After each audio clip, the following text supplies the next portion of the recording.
విజయవాడలో స్పా సెంటర్ల మాటున వ్యభిచారం, పక్కా ఇన్ఫర్మేషన్తో మెరుపు దాడులు చేసిన పోలీసులు.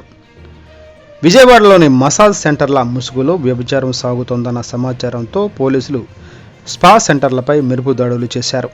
అయితే ఏపీ డీజీపీ రాజేంద్రనాథ్ రెడ్డి ఆదేశాల మేరకే ఈ ప్రత్యేక ఆపరేషన్ కొనసాగింది.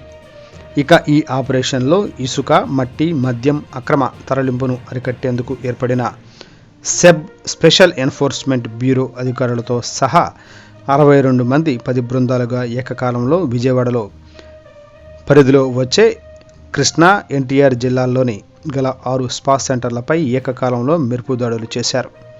అయితే విజయవాడ పోలీస్ కమిషనరేట్ పరిధిలో గత కొంతకాలంగా స్పా సెంటర్ల ముసుగులో అసాంఘిక కార్యక్రమాలకు పాల్పడడంతో పాటు క్రాస్ మసాజ్ ముసుగులో వ్యభిచార కార్యక్రమాలు కూడా జరుగుతున్నట్లుగా అందిన సమాచారంతో పోలీసులు సోదాలు చేశారు. ఈ క్రమంలోనే పటమట, మాచవరం, పెనమలూరు, ఎస్ఆర్పేట పరిధిలోని స్పా సెంటర్లపై మూకుమ్మడిగా దాడులు నిర్వహించారు. ఈ దాడులలో స్థానిక మహిళలతో పాటు విదేశీ మహిళలతో సైతం వ్యభిచారం నిర్వహిస్తున్నట్లుగా పోలీసులు గుర్తించారు. మొత్తం 10 బృందాలతో దాడులలో థాయిలాండ్కు చెందిన 3 విదేశీ మహిళలతో పాటు 24 మంది మహిళలకు విముక్తి కల్పించడంతో పాటు అసాంఘిక కార్యక్రమాలకు పాల్పడేందుకు వచ్చిన 25 మంది పురుషులను అదుపులోకి తీసుకున్నారు.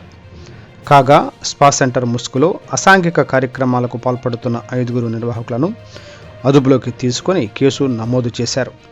అయితే ఈ అక్రమ స్పా సెంటర్ల నిర్వహణను నివారించడంలో ఏమాత్రం నిర్లక్ష్యం వహించినా పోలీసులు అధికారులపై కఠిన చర్యలు తీసుకుంటామని డీజీపీ పేర్కొన్నారు. కాగా ఈ దాడులనేవి special enforcement bureau IG Raviprakash పర్యవేక్షణలో జరిగాయి.